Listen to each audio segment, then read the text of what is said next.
On est dans le podcast Les Rêveurs, le nom est dans le titre forcément. Tout à l'heure, tu as parlé de tout arracher. C'est quoi un peu les rêves de Brad Jean Eli? Maintenant, dans le MMA, c'est quoi un peu les ambitions, tu vois, court, moyen, long terme? Alors, de base, j'avais pas forcément d'ambition à part le fait de rendre ma famille riche. Faire en sorte que ma famille, que mes enfants grandissent dans un bon environnement, ma femme soit aussi dans un bon environnement avec... J'avais pas d'autres prétentions que ça. Maintenant, je le dis face cam, j'ai pour ambition d'être le meilleur poids lourd de tout. I came in the world crying and fussing.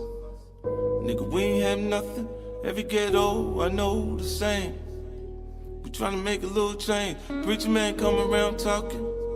I don't wanna hear it, keep walking. I'ma put the powder in the pot. Whip it till I'm pulling off a lot.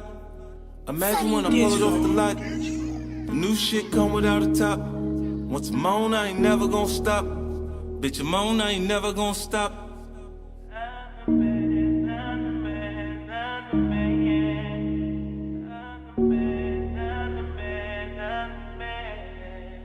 Hey, came in the game getting money. Flip chicks, whip, get money. Niggas get to playing with the money. Click bang for the money, shit change over money. They love to see a nigga on the bottom. Catch a come up, gotta keep it on the low. A nigga plug, bless a nigga with a hoe. Wanna break the bitch down in the 36 hoes. Look at here, bitch, I'm A-OK. Shawty won't fuck with me. She stripping you the jigging and lady, she gon' hit my line. We ain't gon' waste no time. She sucking and we fucking like she need me. But she make a bankroll easy. All the light in the room from the TV. Salut les gars, ici votre boy Charles DB, de retour pour un nouvel épisode du podcast Les Rêveurs. Nouvel épisode, nouveau rêveur comme d'habitude, mais avant de commencer les gars, on n'oublie pas les bonnes manières. On like, on s'abonne et on partage. Partagez la force, propager. C'est bon, c'est fait? Générique, let's go. 30, hey, hey, nigga, let's bet it, this shit on the floor. I'm having credit when I'm in the stores. I got more money than I had before. She gon' do everything for that Dior. I ring it up and I'm running this shit. I remember jugging and running this shit. Watch how you hold it, this one in the head. Stay with it, can't be running this shit. Bad bitch asking for money and shit. Hey, but that's not my baba. Rich bitch do tricks like Tada. If it smoke, get burned like grapple. They ain't flexing, I ain't heard nothing about them. Niggas is still in the jam, we do what we want and they do. Nouvel épisode, nouveau rêveur comme je vous disais. Et aujourd'hui, je suis enchanté de recevoir mon gars, et qui est Kratos. Brad Jean Eli, combattant MMA heavyweight, champion poids lourd, le tout premier du PEF. Champion, c'était en avril, c'est ça, à Clichy? C'était en avril, ouais. Il a battu le champion du monde amateur, Sargis Belorian, et ça, on reviendra dessus. Mais avant tout, un mec du 91, un gars de chez moi, ça fait plaisir. Brad, comment tu vas, frérot? Ça va très bien, un peu fatigué, Ouais. mais ça va très bien. Ouais, ce qu'il dit pas, on est dimanche après-midi, je l'ai un peu tiré du lit. Là, on est femmes et enfants ici, mais on est là pour discuter un peu de ton parcours, Ok. de comment les choses se passent pour toi. Et moi, j'aime toujours commencer les podcasts sur qui est l'invité, tu vois. Pour connaître un homme, j'aime bien dire, faut connaître son contexte.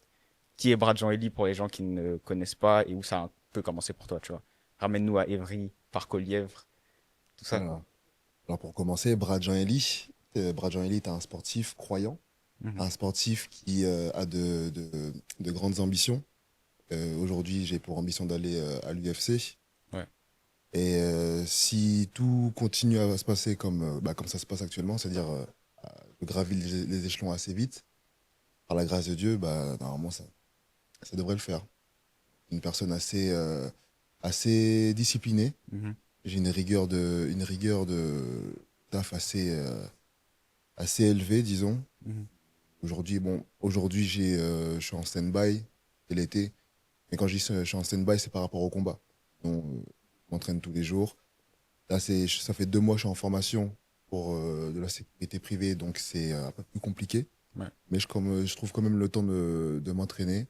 Et puis, Ok, hyper stylé. Moi, j'aime toujours aussi lancer des podcasts sur comment j'ai connu le combattant. Et c'est en regardant ta série YouTube, Brave, sur YouTube. Et j'ai vraiment kiffé. D'ailleurs, je t'ai envoyé un message directement après le premier épisode. Ouais, Je t'ai dit que ouais. c'était hyper lourd et c'était bien avant que je te demande pour le podcast. Mais ça, on aura le temps d'y revenir.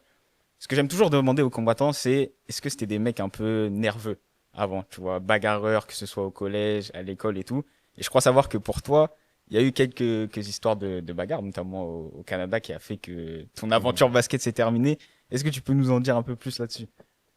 J'ai toujours été une personne très gentille depuis que je suis jeune avec mes potes. J'étais pas le plus virulent, disons. Enfin, je pense pas. Après, peut-être qu'eux, ils diront le contraire, mais moi, je ne pense pas.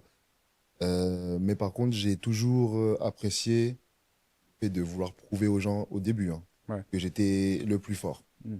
Euh, Quand on était jeunes, on a tous grandi dans un contexte de quartier et de cité où ce qui primait, c'était la bagarre. En fait, c'était l'ego, simplement. Ouais. Quand on est petit, on marche que par l'ego.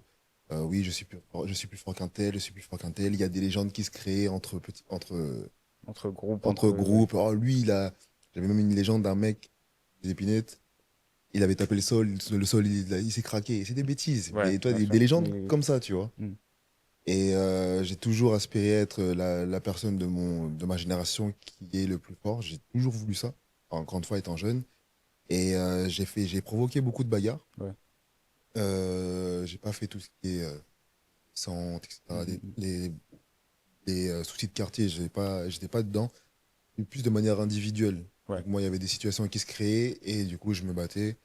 Tu as parlé du coup du Canada. C'est pas ça qui a fait que je suis parti du Canada, c'est autre chose. Mais les premiers jours où je suis arrivé au Canada, Ouais. peut-être une semaine, avec mon équipe, on était dans un pub. Ok. Et bon, moi, on kiffait, hein, je crois que c'était après un entraînement ou un match, c'était cool. Et là, il y avait les beaufs des Canadiens qui sont venus nous voir. Il y en a un qui m'a dit ah, tabarnak, Anesti. Je sais pas, il m'a parlé Ouais, en mode canadien du Nord, tu vois. Ouais.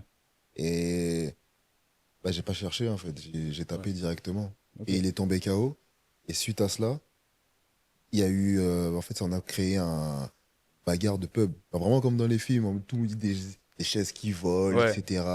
Mais attends, t'avais quel âge à ce moment-là? J'avais 19 ans. Ouais. Est-ce que t'as eu des problèmes sérieux après, judiciaire, machin et tout, ou non, Non, ça va, pas ça du s'est- tout. Non, Ouais. non, je cours assez vite.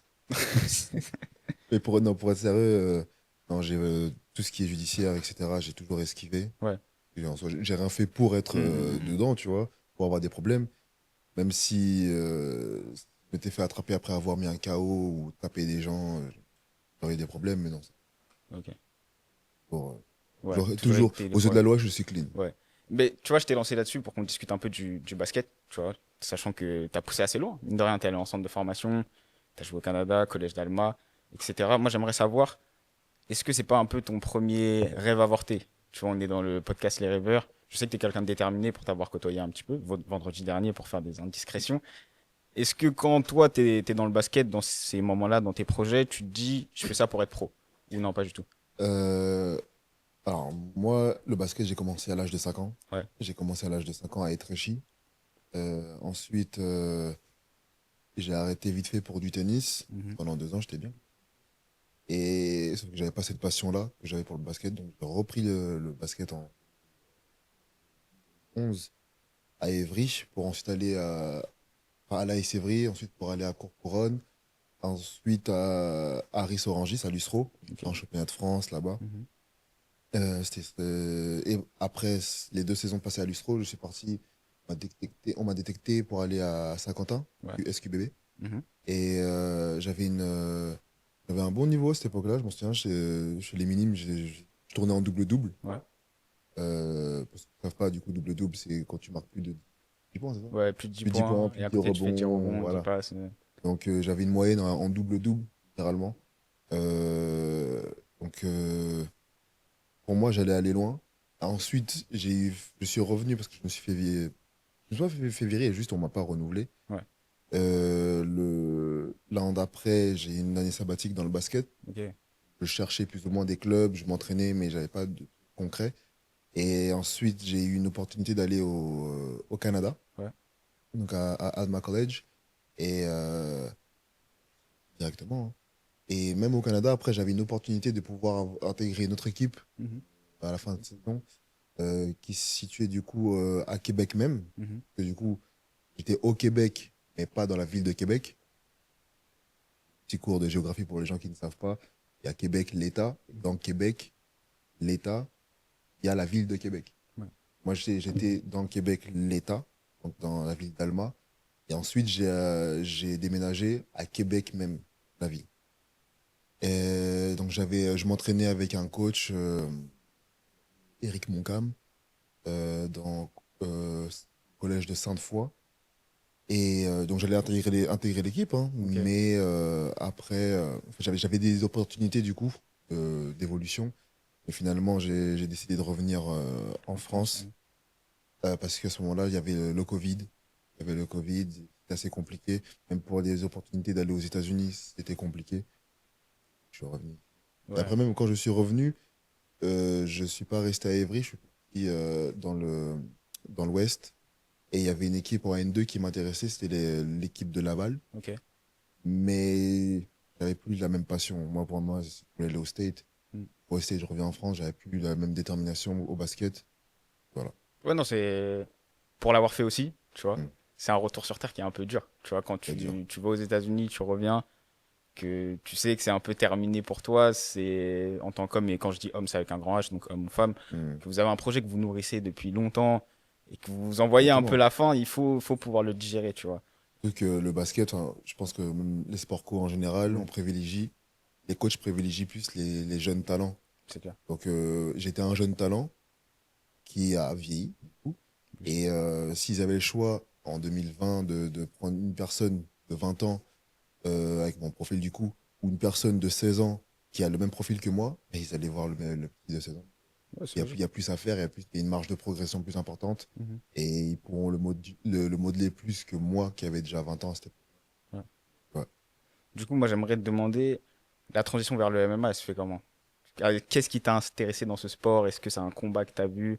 Est-ce que c'est un truc qui te trottait un peu tout le temps dans la tête? Parce que passer du projet basket au projet MMA, tu l'as fait assez vite, tu vois. Je crois que tu commences en 2022. Tu aurais pu aller travailler, reprendre des études, moi, je sais pas. Qu'est-ce qui te dit, vas-y, finalement, c'est ça que je veux faire et je vais me lancer dedans à fond?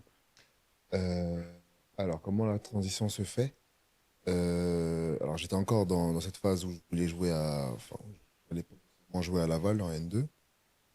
En tout cas, je voulais intégrer l'équipe et je vois une personne qui s'appelle Fredo qui sur un parking me voit, un mec qui habitait là à ce moment-là, mais qui vient de Paris.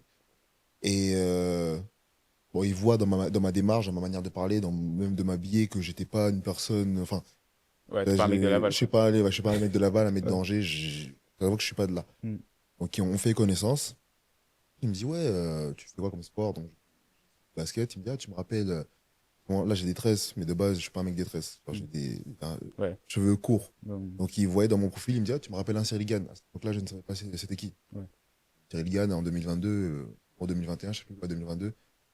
Je dis, ok, mais je sais pas. Donc il me propose de faire un premier entraînement.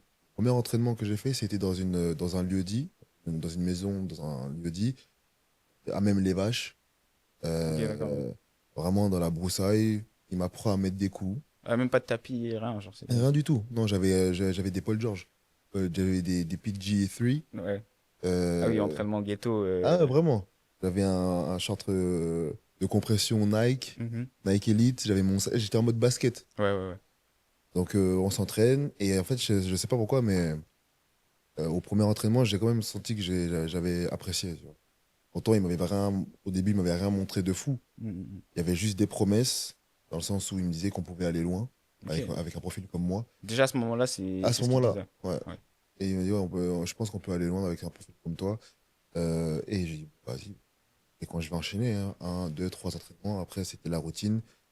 J'allais souvent chez lui et lui chez moi à cette époque-là, aussi pour m'entraîner. Et, peu à peu, la passion s'est créée. Ok. J'étais pas passionné par le MMA de base. Ouais. Et je le suis.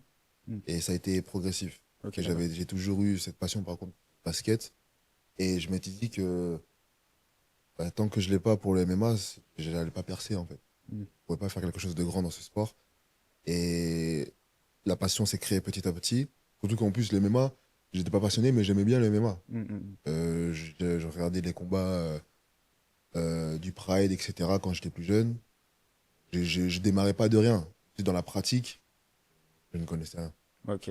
Du coup, petit fast-forward jusqu'en 2024, 8 juin 2024, premier combat, du coup. Tout à fait, ouais. C'est au Zodiac FC, c'est ça? C'est DFC à Amnéville, ouais. Exactement. Moi, j'aimerais te demander comment tu l'as ressenti ce premier combat. D'ailleurs, on va un peu parler justement de Brave. Tu as une série documentaire sur YouTube qui documente très bien tout ça, où tu te livres beaucoup. Tu sais, on en a parlé un peu tout à l'heure, c'est quelque chose d'être fort dans ton coin, tu vois, chez toi, dans ta salle, d'être un peu le tueur, etc. À quel moment tu te dis, là, je vais aller faire un combat? Parce que c'est autre chose de monter dans une cage, d'aller affronter un mec qui veut t'arracher la tête, entre guillemets, et toi, tu es là pour la même raison. C'était quoi un peu le processus de décision pour te dire, là, je lance ça, je monte dans la cage, et comment tu l'as un peu vécu? En termes de capacité, je sentais que j'étais prêt à ce moment-là. Ok. En tous les cas, j'attendais le feu vert de mes coachs pour pouvoir m'accorder cette opportunité de pouvoir faire mon premier combat. Mais en termes de capacité, je sentais que j'étais prêt pour faire le premier combat, pour faire mon premier vrai test. J'avais peur. J'avais très, très, très peur. Euh, Pas de me faire taper ou quoi que ce soit. En fait, c'était plus. J'avais de l'appréhension par rapport au public. Mm.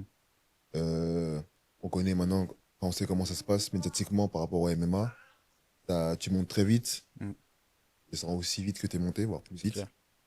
Donc, je voulais pas, dès mon premier combat, tomber KO et avoir la honte dans le Ouais. film.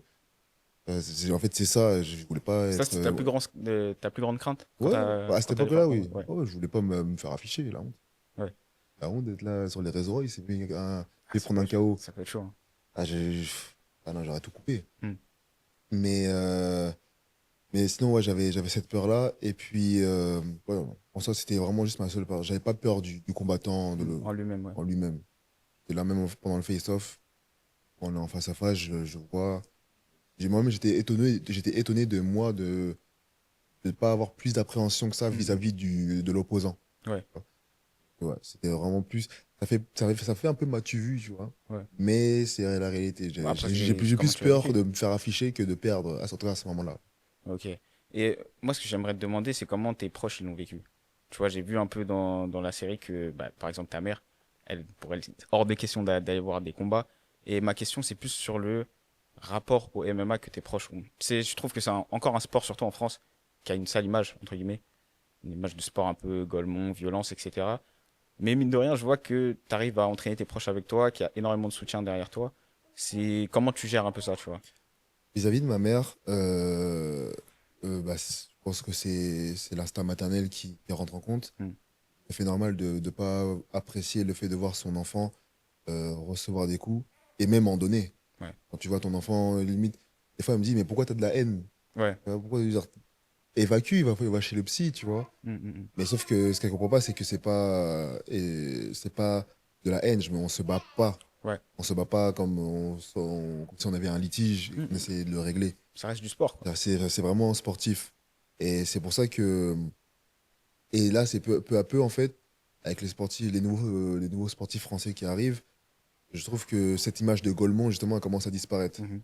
C'est plus comme à l'époque, encore une fois, du Pride ou des débuts de l'UFC, où, où il y avait pas les mêmes règles, même par rapport au dopage, il n'y avait pas la même réglementation. Là, on pouvait dire Golemont. Ouais. C'est vraiment le sport de barbare à l'état brut. Aujourd'hui, c'est plus encadré. Il y a une plus belle image, disons. C'est pas encore aussi prestigieux que la boxe, malheureusement. Est-ce que ce sera un jour? Je pense pas, honnêtement. D'accord. Mais le fait que ce soit plus normé, qu'aujourd'hui il y a une plus-value médiatique, Mhm. fait que le sport du MMA prend une ampleur qui fait que aujourd'hui c'est plus vu comme un sport de Golemont. Et ça c'est cool. Et pour faire suite à ta question, mis à part ma mère, comment mes proches voient mon parcours MMA, en fait ils connaissent mon tempérament. Mm, mm. Ils savent que alors j'ai un rapport avec la bagarre qui est assez. Alors, j'aime me battre. Mm. Parfois, je suis pas le mec le plus violent du monde, mais j'aime me battre. Et ils savent que je suis un bosseur. Ouais. Je pense il y a aucun monde où mes proches se doutent de capacité à pouvoir m'entraîner et à atteindre mes objectifs parce qu'ils savent.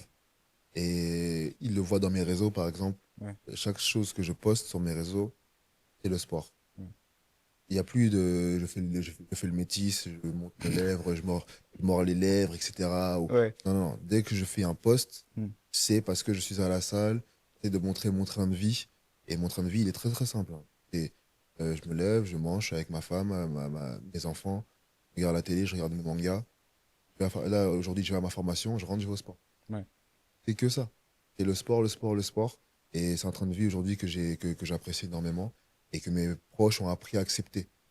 À part quelques-uns, et même quand je suis un menteur, personne ne me gêne. Ouais. Ils savent que Brad, aujourd'hui, il fait 3 à 4 heures de sport, on va pas le déranger. Ok. Donc, c'est compliqué, du coup, socialement parlant, d'avoir une vie avec tes potes où tu sors, etc., parce que tu veux percer. C'est très, très, très dur. Mm. Comme disait Kobe Bryant, tes proches, ils savent il est en train de travailler, Mm. que l'impact qu'il a sur sa vie sociale, même pour moi, elle est énorme. On sort plus autant qu'avant. C'est clair. On de sortir au parc Astérix, euh, Chicha, etc. Ah, plus ça. Fini. Là, c'est Brad, bon. Limite, on va pas l'appeler parce qu'on sait que là, il doit se reposer. Ouais. Parce qu'il a fait 5 heures de sport juste avant. Allez, on va le laisser, en gros, on va le laisser percer. Ouais. Fait que- Ouais, ils soutiennent, mais c'est ultra important. Et je pense que ça vient déjà aussi du fait que toi, tu mets beaucoup de sérieux, tu vois, Exactement. dans ce que tu fais, et je pense que les gens autour de toi le ressentent, surtout les gens qui sont proches de toi. Ton troisième combat, si je dis pas de bêtises, c'est ta première défaite. Et moi, personnellement, c'est vraiment un ressenti personnel, j'ai l'impression que c'est une défaite qui t'a fait du bien, et qui a même conforté ce que t'attendais du MMA, et ce que le MMA était capable de faire pour toi, et ça t'a même conforté dans ta passion pour le sport. Est-ce que je me trompe quand je dis ça ou pas? Parce que après, quand je regarde tes combats d'après, ton implication d'après, j'ai l'impression que ça a encore augmenté. Je pense que bah, j'aurais préféré ne pas avoir de déjà. Logique. Mais il y a deux types de défaites. Il y a la Mm. défaite qui font que tu vas abandonner ou tu vas te remettre en question et te dire, bon, en fait, c'est pas pour moi. Il y a des défaites qui sont constructives. Ouais. Cette défaite-là, elle m'a enseigné beaucoup de choses. Elle m'a aussi réconforté dans ma résilience. Mm. Je suis très, très résiliente. Qu'est-ce qu'on va appeler résilience? C'est le fait de pouvoir surmonter un trauma. Pour moi, c'était l'équivalent d'un trauma. Ouais.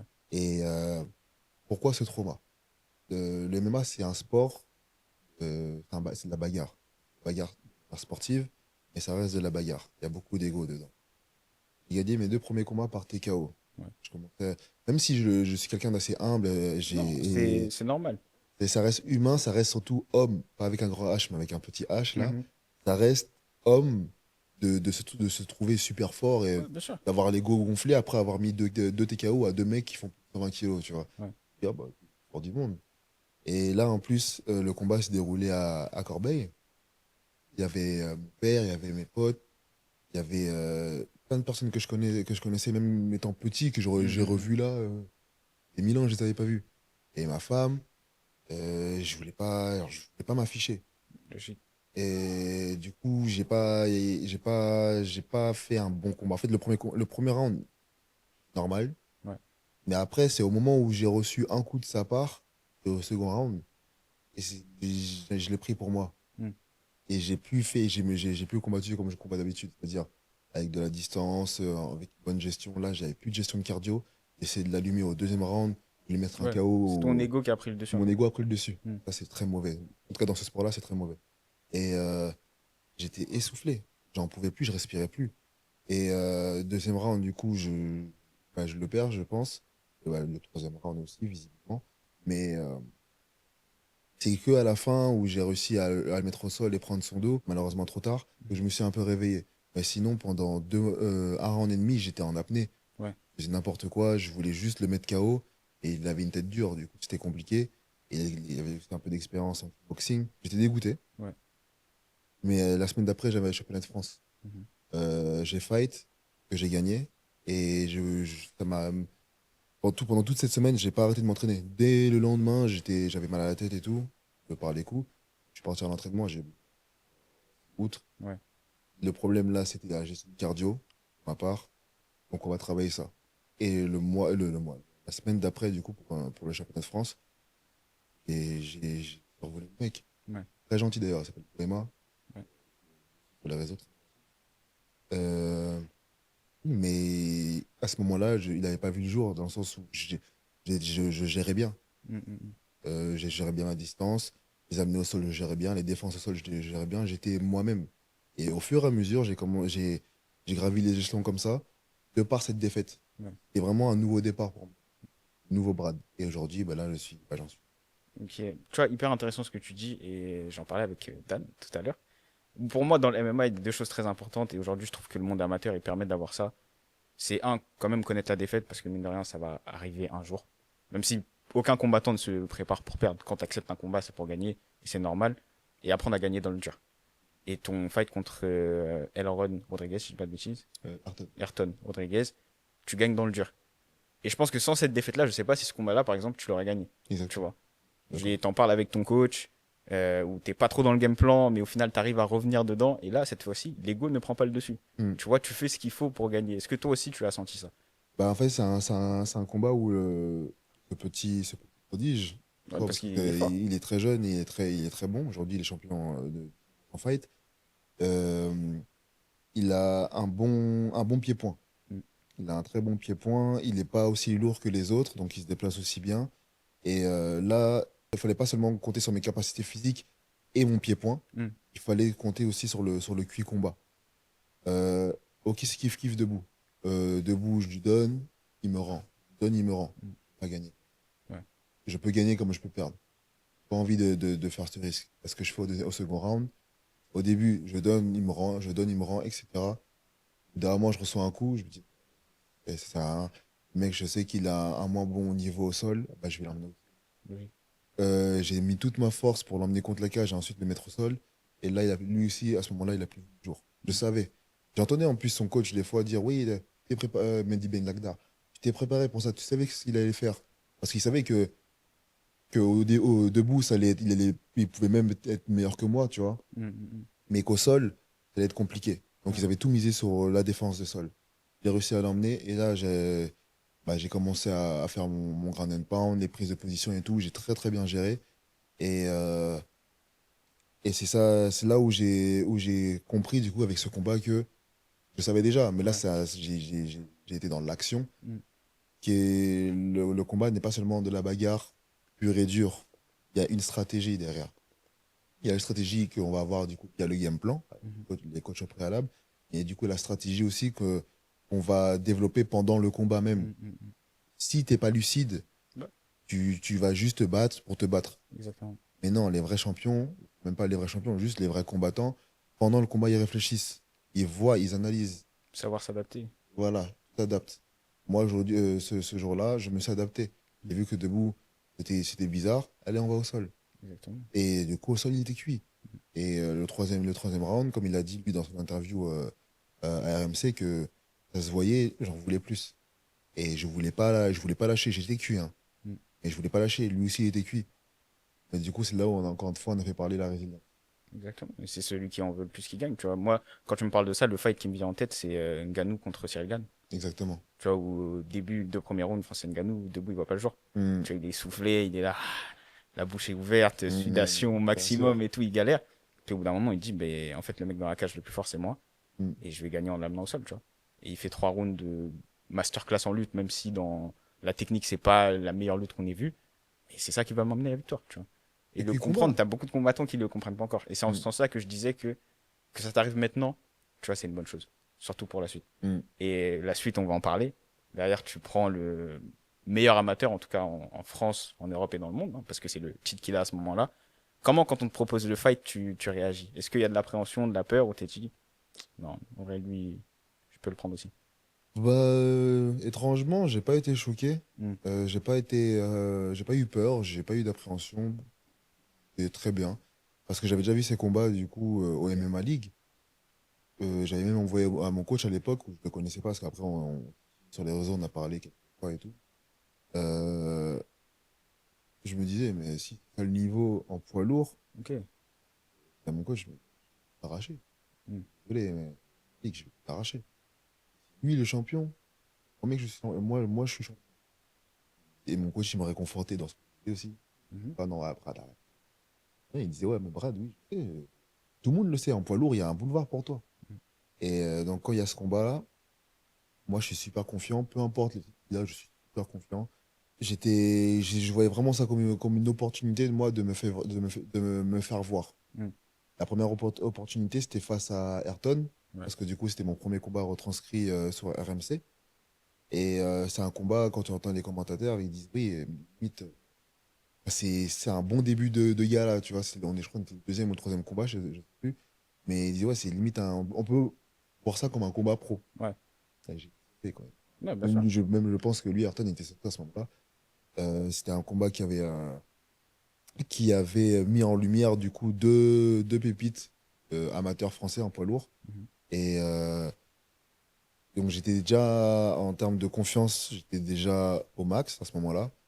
Et après, du coup, vous voyez le combat contre Sargis comme étant encore un tremplin pour moi pour avoir une plus grande ampleur médiatique, Ouais. avoir de la crédibilité du coup Mm. vers les autres personnes. Et je me voyais tellement pas perdre. Ouais. Ouais, et ça s'est senti, tu vois, pour deux raisons. La première, dans ton entraînement, je trouve que tu as mis beaucoup plus les moyens dans ton entraînement à ce niveau-là. Et moi, c'est la première fois déjà que je te voyais combattre en live. Mm.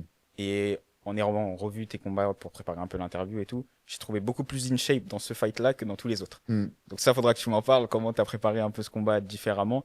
Et la deuxième chose, c'est tu tombes sur la première fois sur un adversaire qui parle mal. Tu vois, il a parlé de ta fille en conférence de presse. J'étais là en plus à ce moment-là. C'est un gars qui est connu pour ça et je pense qu'il le veut aussi.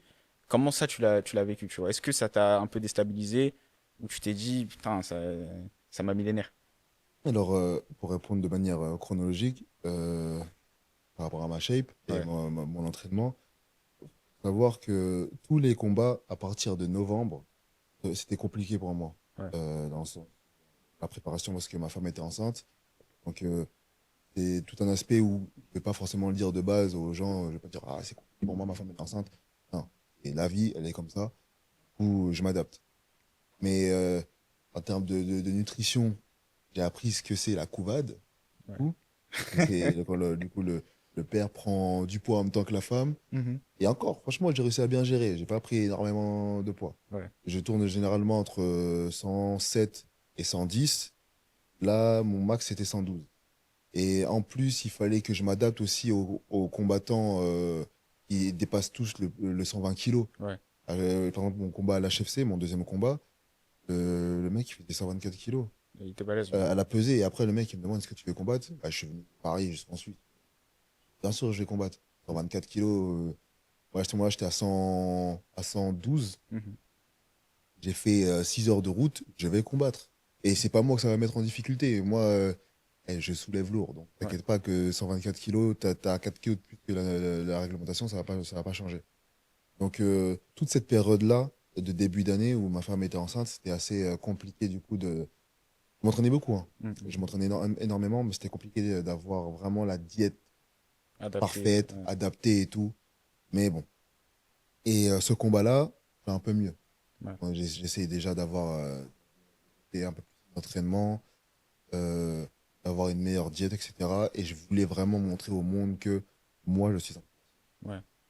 je suis pas juste qu'un combattant. Ce que je relaye beaucoup en ce moment sur les réseaux, c'est more than a fighter. Et je suis plus qu'un combattant, je suis un athlète. Mm.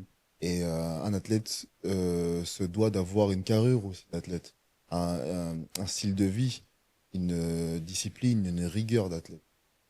Ouais, je peux pas me montrer au monde en tant qu'athlète et avoir des poignées d'amour. Mm. Non, c'est toute une vie de sportif. Et du coup, je me suis préparé, j'ai fait des sparring par-ci, des sparring par-là. Et j'ai vraiment étudié mon opposant et tout. Beaucoup de gens me voyaient comme le mec qui allait se faire démonter. En soi, c'est légitime. Mais je me dis, les gens, ils regardent mal quand même. Ouais. Je suis désolé, peu importe son palmarès, tu compares les deux combattants, hein, que leur profil à notre niveau, désolé. Ouais. J'aurais parié sur moi aussi. Mhm. J'aurais pas parié sur le mec qui est champion du monde. J'aurais parié sur le mec qui a vraiment l'air d'être sportif à fond, tu vois. Ouais. Même des personnes qui ont envoyé des messages à mon père, des trucs de fou. Enfin, quand je dis des trucs de fou, c'est dis ton fils, faut faire attention parce que là, il va combattre contre un mec, il fait Ah du ouais, judo. jusqu'à ton père, Ouais, ça, mon ça père, arrive, des trucs ses comme ça. collègues, ils connaissaient, enfin, ils avaient eu vent de Sargis. Faire attention, Mm. il a fait du judo, il est champion d'Europe, champion de France, champion du monde. Fils, apparemment, c'est le talent, mais le travail, ils avaient sorti une phrase en mode travail, bah, le talent, quand le talent ne travaille pas dur. Mm, mm, mm. Et où je travaille pas, moi, vous êtes des fous, quoi. Je suis le mec en amateur, là, peut-être qui s'entraîne le plus de tout le monde. Ouais. Toute catégorie confondue, j'en suis persuadé, tu vois. Et c'est pas ça de moi, tu vois. Ça me correspond pas. Mm, mm. Donc, à ce moment-là, j'étais prêt. Concernant, du coup, la conférence de presse et tout ce qu'il y a eu, toute l'ampleur médiatique qu'il y a eu vis-à-vis de son comportement, honnêtement, moi, j'avais pas d'avis à ce moment-là, mais ce qui est ressorti, c'est qu'il avait chaud. Oui. Tu agis comme ça lorsque tu as peur, lorsque tu appréhendes, quand tu vas d'affronter une personne. Mm, mm. Moi, à ce moment-là, et dans mon personnage, le mec calme, même si quand il a. En soi, il a pas dit de mauvaises choses sur ma fille. Juste, pas à la mention. Ouais, ouais, bien sûr. Il a dit, ouais. C'est quoi, je vais te ridiculiser devant ta fille ou un truc comme ça, je me Il a souviens plus dit, exactement. t'as beaucoup parlé. Déjà, j'ai parlé, j'ai rien dit du tout. Mais il a dit, ouais, t'as beaucoup parlé, j'espère que demain, tu vas pas te devant ta fille. Et toi, c'est des trucs. Rentre pas dedans. Mm. Et en plus, ma femme, elle est là, ma femme et ma fille, ils sont là, t'es un fou, quoi. Ouais. Et dans la vidéo, du coup, dans Brave, où on voit où je commence à changer d'expression de visage, moi, à ce moment-là, j'étais pas conscient Mm. que j'étais en train de m'énerver. Et après, quand l'autre personne, il y a une personne du public qui m'a posé la question, je crois que c'est Jalito, qui m'a posé la question, et là, je me suis un peu emporté, et encore. Ouais, non, Je me suis emporté Ouais. à 1% de ce que je pensais dans ma tête. Mm, mm, mm. Dans ma tête, c'est la vérité. Là, maintenant, les gens, euh, j'imaginais me prendre la table, là, et il éclatait dans la tête. Mm, mm. C'est un petit, tu vois, il a ton âge. Tu Ouais. parles comme ça, quand tu mentionnes ma fille, t'es fou, quoi. Mais je suis resté calme, je me suis dit, bon, parfait. Caméra, si je passe pour le mec cool, et en plus je gagne, il est humble, et en plus il gagne, Performant. Ouais. il est performant, mais c'est une dinguerie. Et j'ai pensé à ça, je dis, vraiment, limite dans ma tête, je me disais, ah merci d'agir comme ça, tu vois. Merci, en fait, ça me donne du crédit de ouf. Ouais. Même pour Brave, j'ai des images, elles sont magnifiques maintenant. Voilà. Et grâce à ça, C'est clair, d'ailleurs, on mettra les liens en description, tout, pour que les gens ils puissent aller qu'ils regarder. puissent Parce voir, ouais, que ça vaut vraiment le coup. faut vous checker, vous allez halluciner. Exactement. Moi, la question que là, j'aimerais te poser, c'est, t'es encore relativement au début de ta carrière, t'es encore amateur aujourd'hui, mais tu l'as dit tout à l'heure toi-même, il y a un boulevard pour toi en poids lourd, tu vois. Et moi aussi, j'y crois. La question que je veux te poser, c'est, on est dans les podcasts Les Rêveurs, t'as des rêves en plus, t'as pas peur de les montrer, tu vois. Parler de tes objectifs, que tu veux être champion, que tu veux même être le meilleur, tu vois, et ça, tu viendras peut-être après. Est-ce que t'es prêt à ça, tu vois? À ce que ta vie change, à ce que ton quotidien change? Parce que pour l'instant, c'est les prépas galères, des gymnases un peu miteux, des endroits où ça pue, etc. T'as signé à la BTT. Récemment, c'était à Dubaï, c'est ça? À Dubaï. Faire le camp, etc. Est-ce que tu sens l'engouement et peut-être le train de vie qui risque de changer incessamment sous peu? Et qu'est-ce qui va te permettre à toi, aujourd'hui, de rester ancré et résister à tout ce que ça peut amener? Concernant le boulevard qui est en poids lourd, j'en suis conscient, tout le monde en est conscient. Honnêtement, j'en suis conscient depuis 2-3 mois. Ok. Je ne savais pas forcément si rapide. Après, c'est rapide que si t'es performant. Ouais, bien sûr. Si t'es nul, enfin, Ah bah. tu seras toujours là, mais Mm, tu vas pas avancer. Si t'es performant, ça va très vite. J'ai eu 2 ceintures, une ceinture du PEF, ceinture du ZFC, mm. moins d'un an. J'ai commencé mon premier combat le 8 juin, et mon dernier combat, c'était le 31 mai, il me semble. J'ai eu ma dernière ceinture. Et je suis en six victoires, une défaite, j'ai déjà 2 ceintures. Après, le roster poids lourd, il est assez limité par rapport Ouais, bien sûr. aux autres catégories où c'est assez bouché. Et je me dis, mais en plus, ça, là, j'ai déjà un peu de visibilité, j'ai la reconnaissance de plein de combattants pros. Euh, dans le milieu du MMA, Mhm. aujourd'hui, je suis, enfin, en tout cas, MMA amateur, je fais partie des têtes. Non, bien sûr. Moi-même, ça m'étonne, tu vois. Bah, t'es déjà classé. J'ai regardé ce matin, c'était numéro 2, poids lourd. Je suis numéro 2. En ayant battu le numéro 1, officieusement. Ah, tu peux le dire. Tu vois, tu regardes la Officieusement, caméra, voilà. si tu veux dire que c'est toi le number one en France, en Europe, Ah non, tu mais peux le dire. officieusement, je suis numéro 1. Mais bon, on va pas enlever la foi de M. Sargis, que c'est quand même quelque chose ce qu'il a fait. Un petit shout-out quand même, mine de rien, d'avoir remporté ceinture euh, monde, de France, Mm. championnat du monde, championnat d'Europe, championnat de France. Ça, c'est très... mais ouais, comme je l'ai battu, techniquement, je devrais être devant. Et là, on parle plus en termes de l'avérage, tu vois, Ouais. de nombre de combats et tout. Mm. On lui cède. Mais ouais, techniquement, je suis le premier poids lourd aujourd'hui. Ça, c'est Ouais. en moins d'un an, encore une fois, en étant performant, que ça arrive.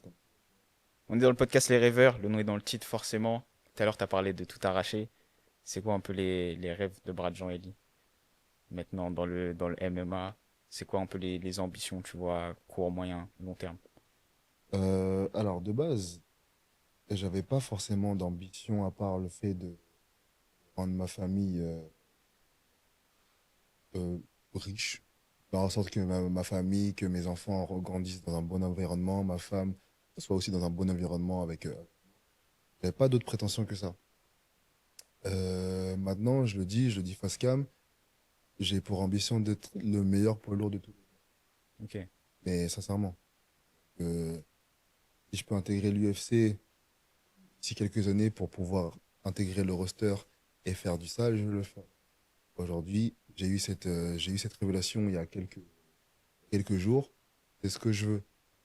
Je veux être le meilleur poids lourd par la grâce de Dieu. Amen. Amen. Bah, tu vois, parlons de ça, tu vois, t'en parles beaucoup dans ta série de ta foi. C'est quelque chose qui est important pour toi, tu le mets en avant. Tu vois, t'as énormément de tatouages. Et en filmant, tu vois, vendredi, je me suis aperçu que beaucoup sont liés à la religion. Quelle importance ça a dans ta vie? C'est comme c'est marqué en gros sur mon biceps gauche, God first. Et Dieu est en premier. Mhm. Dieu est en premier. C'est un pilier pour moi. C'est un pilier pour ma famille.